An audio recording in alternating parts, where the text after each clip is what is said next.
This is a presentation about past and present health promotion techniques used by the government and local NHS services to help deal with ongoing health issues in society. In this presentation, I'll be exploring more about these health initiatives and how they guide people to lead a healthier lifestyle by giving incentives to stop smoking and eat healthier. After these health initiatives were released, there were significant changes in the number of people who started eating healthier and stopped smoking due to taking part. This has led to more health-based initiatives being released by the government based on promoting and improving the health of the general public. There are many reasons why these initiatives are being introduced by the NHS and the government. These include the need to reduce the burden that poor health and lifestyle choice has on the NHS and the expense required to treat illnesses that can develop due to ill health. Change for Life is the first health promotion I'm going to be talking about.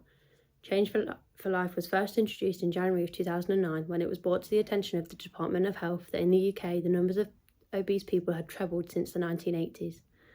It was said that if this way of life for people continued, it would mean that by 2050 only 1 in 10 adults would be of a healthy weight. This increase in obesity would have put a huge strain on the National Health Service and wider costs in society. High levels of obesity can cause massive strains on the NHS, and it is therefore important the rates of obesity are managed and controlled. Many people struggle with sticking to a diet and exercise regime. However, the idea behind Change for Life was to introduce easier and simpler ways for people to make changes to their lives that would cause them to lose weight and become more active and therefore healthier in the long term.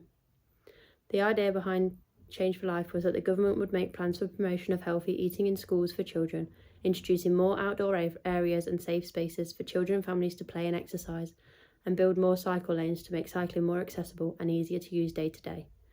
The focus on introducing these changes to young people in schools was designed to have a greater impact.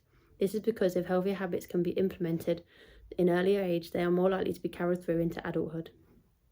This would then cause the next generation to be more active and therefore healthier than the generation before. Also, if children become more active, then it could have a positive impact on their parents, who may also then take part in sports and activities with their children. The idea was that the whole family could make positive changes that was crucial to this initiative.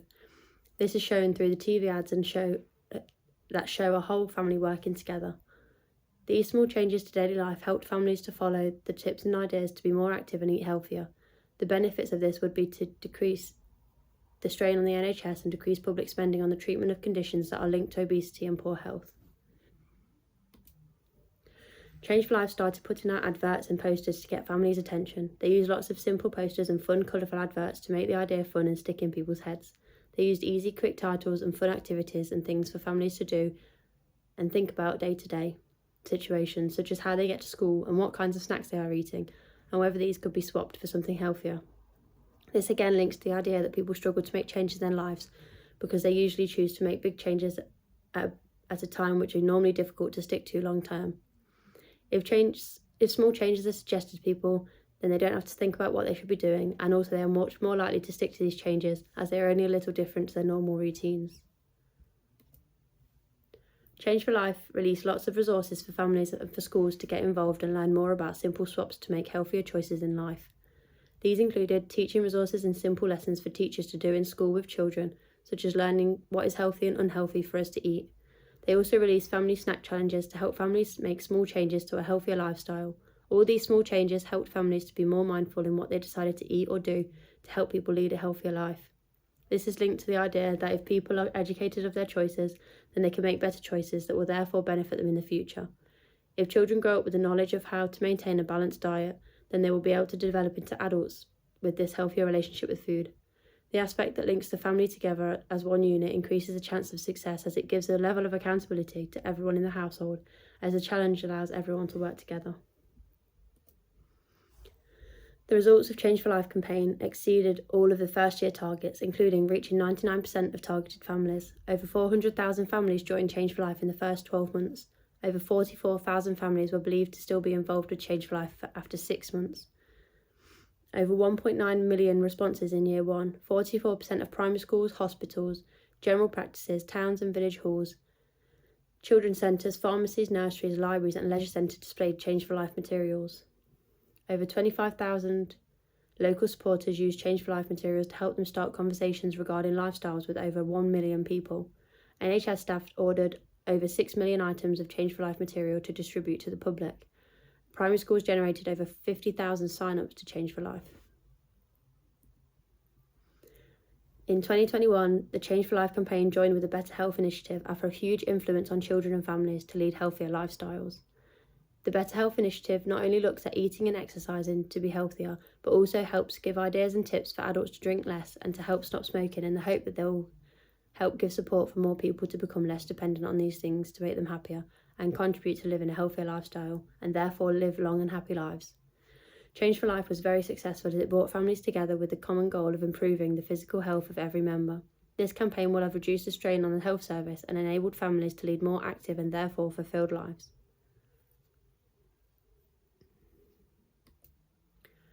The next health promotion I'll be talking about is Stoptober. Stoptober is a Public Health England campaign introduced in 2012, an initiative to encourage adults to stop smoking for 28 days in October. Statistics say that if someone can quit smoking for 28 days, they are 5 times more likely to quit fully. Smoking cigarettes is a habit that puts a huge strain on the NHS, as it's directly responsible for health conditions such as lung cancer. The habit of smoking is very hard to break. This is due to the highly addictive chemicals which is found in cigarettes called nicotine. Stoptober allows access to resources and communities for people taking part to get involved in, to share ideas and struggles to help them through the Stoptober process. People wanting to take part in Stoptober sign up to the Stoptober website, where they are given access to a range of free quitting tools, including the NHS Quit Smoking app, free online Facebook communities, daily emails and messages to keep encouraging you to carry on, online personal quit plans, as well as advice to stop smoking aids, vaping to quit smoking. There is a real focus on the idea of forming a community of people who are all working together to achieve the same goal. This is actioned by using the community and Facebook groups. These are places where people can share their experiences and feel there are lots of people all going through the same problems at the same time. This promotes a level of accountability where people don't want to be the first to quit or feel like they have let others down. There is also encouragement to find support with family and friends, as this is important to quitting smoking, as these networks can be vital to assist a smoker when they're breaking up with smoking. Providing alternatives to smoking is crucial to breaking the habits. The resources that have been put into providing vaping kits for smokers has been vast. However, it allows smokers to have a small amount of nicotine without smoking a cigarette. The first Stoptober campaign in 2012 boosted the chances of quitting smoking in October by 80%, resulting in 350,000 stop attempts. Over the next 5 years, a similar pattern emerged, with quit attempts being more common in October than in any other months.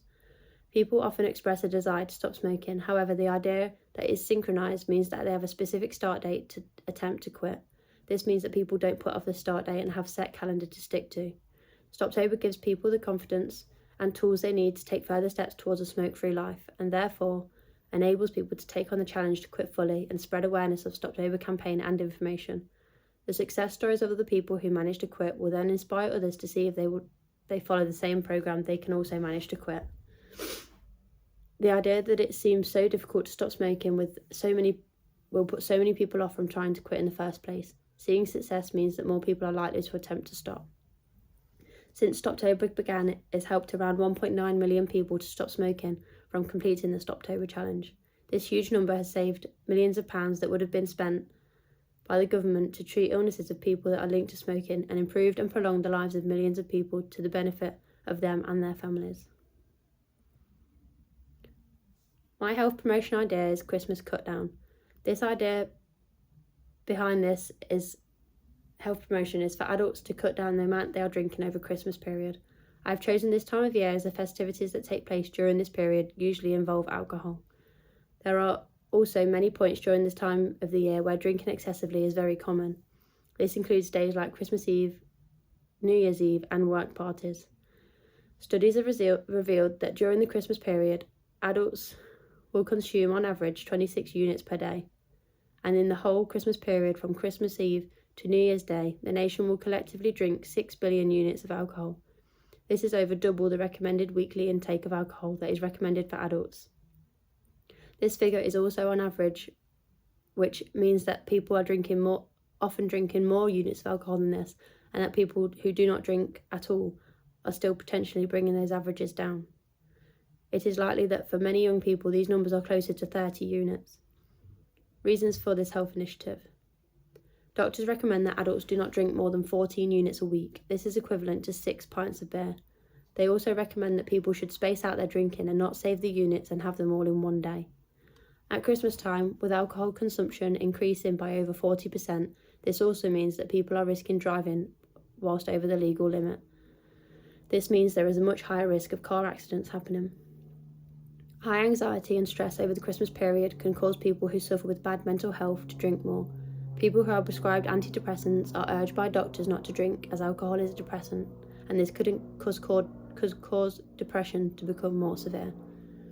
Drinking large amounts of alcohol can contribute to health problems such as obesity, heart disease, and some cancers. Having these kinds of health problems can limit life expectancy. Christmas Cut Down will be advertised on television, on posters, in doctor surgeries and in supermarkets to get people thinking about how much alcohol they are consuming over the Christmas period. I have chosen to advertise on TV because of the high number of alcohol commercials that are shown during the Christmas period. There are often large multi-pack offers of beer advertised by the supermarkets, with offers on spirits also shown frequently. The idea is to make sure that people are aware that they can enjoy the Christmas period without the need to binge drink, and this message will be conveyed alongside these adverts for cheap alcohol. I have chosen to advertise in supermarkets for a similar reason. I would like to place simple adverts highlighting the dangers of drink driving and dangers to the health on the aisle that alcohol is sold. These are not to prevent people buying alcohol, they are just to highlight the risks that are involved. The posters in doctor surgeries will focus more on the health problems that drinking heavily can cause. These will include both short-term and long-term conditions, including alcohol poisoning and liver damage respectively. These will contain effects of high consumption of alcohol in the body and how Christmas can be a happy time without having to consume alcohol. The Christmas Cut Down will also have pages on all popular social media sites. This will allow a large number of interactions and also means that people have the ability to tag their friends to boost the number of people who are aware of the scheme. This also provides a meeting point for strangers who are looking to take part in the scheme and allow them to interact, which could support the success of individuals who do not have a support network. The social media campaigns also allow for the reach of the campaign to be measured. The volume of interactions is measurable on all social media, with the number of likes and comments and overall views too. This allows the effectiveness of the resource to be measured, as the overall reach of the campaign will be known. Figures for the amount of viewers and listeners at the time of the adverts being played. The aim of the campaign is to reach as many people as possible to increase the number of participants, and a goal of 30 million viewers, listeners and interactions would be the target. This would mean that around 50% of adults in the UK have knowledge of the campaign. The idea behind Christmas Cut Down is to help guide people to be more mindful about how much they are drinking during this period. This will enable them to spend quality time with their families and contribute to better mental and physical health and well-being. Often, when people drink heavily, this can lead to poor decision-making. This can therefore snowball into many things that impact the lives of people, including examples such as drink driving or falling and becoming injured. Both could have huge negative repercussions on a person's life. These also put a demand on public services that must be funded by the government. There is also a huge health aspect to this promotion. The idea behind the Christmas Cut Down is to decrease the amount of alcohol that is consumed to a steady level, and for this to be continued throughout the next few weeks and months, with the hope of a better relationship with alcohol being established.